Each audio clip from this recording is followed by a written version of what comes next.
everyone, and welcome to another French Fry Friday. If you're new, my name is Elise. I post videos every Friday, and then I try and post a weekly vlog every Saturday.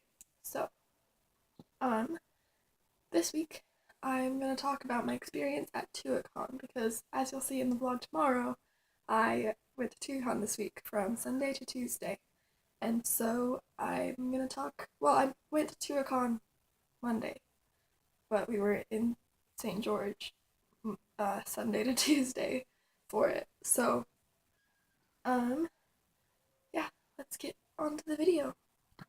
Okay, so what we saw at Tuacahn, we saw Newsies, and it was freaking amazing. Like, it was so good. I'm like so obsessed. Um, yeah, it was great. It's like the Broadway version of Newsies. Looks like there's something in my hair, but there's not. That's fine. Anyways, it was so good. All of the actors were just like fantastic. All of the singing was fantastic. The set was so cool. The music was just, it was just great. It was a really fun experience. I would definitely recommend going. Uh, yeah, it was really good. So we got there around 6 and had a backstage tour. And um, yeah, we just toured backstage. There was like a tunnel that went like under the stage, so that the actors could get from one side of the stage to the other because there's no curtains behind the set since it's outside. It's an outside theater, and so they can't just go behind the set because people would see them. So they would have to like, here's the stage, and then there's like a tunnel under it, so they have to like go down a thing here, and then you come up here and be able to go on stage on that side. Um, so yeah, um, it was cool. And then they said the stage is rubber instead of wood because they flood the stage sometimes for um some of their productions. I think they did like The Little Mermaid a little while ago, and so they put water on the stage for part of it. I'm not entirely sure. Um, but yeah, it's rubber so that the wood doesn't rot if they use water on it. And then yeah, then they showed us the pit for the orchestra, and it was like one. It wasn't. It was really weird. It was like one of each instrument, kind of. So you didn't have like 5 violins, 5 cellos, 5 trumpets, whatever. It was like one violin, one cello, or I had it up here. I'd look at the program, but um, it was like one person would play like violin, but then there'd be like woodwinds where they'd play like flute, clarinet, bass clarinet at 3 different times. So they'd play flute for one part, clarinet at another part. There's a plane.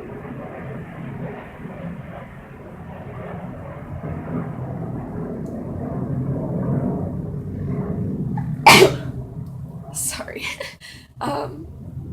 Yeah, but there'd be like one person playing 3 or 4 different instruments at different times.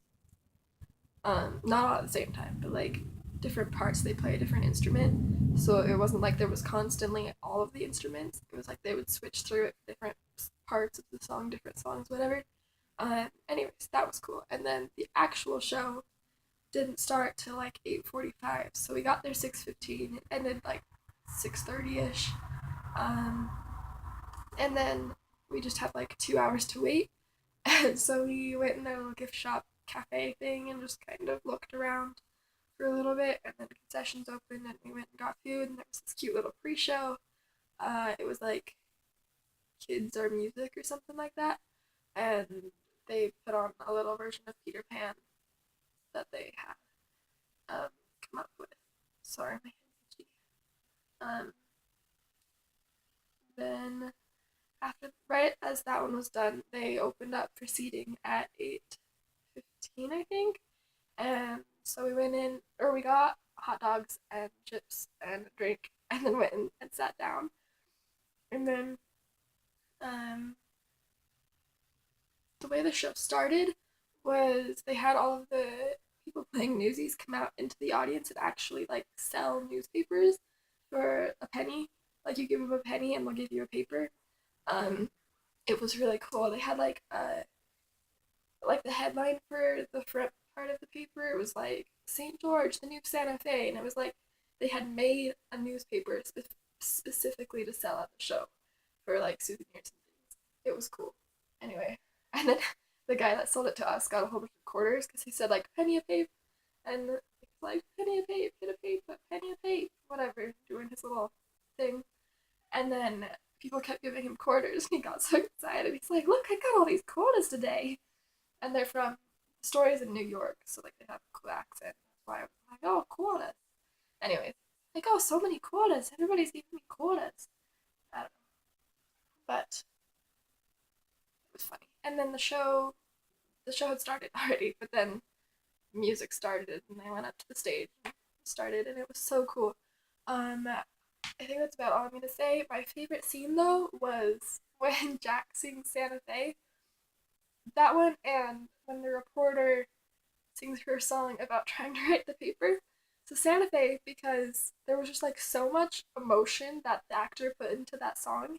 Um, like in the movie, 'cause there's a Newsies movie and there's the Newsies play, and in the movie, it's like pre-recorded, and so he just kind of sings, like he sings the song, and like there's a little bit of sadness in it, but it's like not as intense as in the play. It was like you could feel how angry he was and how sad he was about what happened that day. And you could just like feel a lot more of what he was feeling at that point. Instead of him just like singing a song and dancing around, he was like you could see the anger in his movements and in his hear it in his voice, and uh, just feel it better than than in the movie. Um, there's something about live performances, anyways, but that makes everything like 10 times better. But I just really liked that scene, and then the scene with the reporter. Uh, she was trying to write a story about the Newsies, like the Newsies stop the world or something, and the world's the name of the newspaper that they're on a strike against, and so that's what she ends up calling it. But she has no idea what she's doing. Is basically what the whole song's about, and she's like trying to write it, and she's like, "Newsies stop the world." That's a good headline. It could practically write itself, which it better because I have no idea what I'm doing. Like that's the entire song is her saying stuff like that. Like, wow, this kind of thing doesn't hurt anybody. It's like it's writing itself. And then just everyone's she's like, I have no idea what I'm doing, guys. Anyways, it was funny. That was my favorite funny scene, and then intense one was Santa Fe. Anyways, that was my. Oh, and then after, you could go meet the actors and stuff, but we didn't because it was a giant line. Um, I feel like we would have if my sister could find the guy that was shirtless at the beginning. She probably would have gone and taken a picture with him. But because at the beginning they're like in their beds, like sleeping, and so half of them, like one of them didn't have their shirt on, one of them like didn't have pants on, like they had underwear on. It wasn't like they were dancing around half naked, but like they had these little like shorts on that made it look like underwear, and so they didn't have pants on. um, and so the yeah, if the guy that was shirtless at the beginning, she pointed out again later on because he was wearing a cutoff shirt, and so uh, she was like, "That guy in the cutoff shirt is that was." Like she leaned over to me halfway through and she's like, "That guy in the cutoff shirt that was shirtless in the beginning is really attractive." Anyways, it was funny. But yeah, we didn't take any pictures of the actors or get their signatures or whatever, but it was really cool, and I really, really liked it, and I would definitely go back for whatever show they're doing. This year it was Newsies, Mamma Mia, and Shrek the Musical, and it was really cool. I liked it. Definitely gonna look up the soundtrack later. Anyways, I hope you enjoyed. Please like, comment, subscribe, all of that stuff, and I will see you guys. Well, you'll see me tomorrow. So I'll see you guys tomorrow.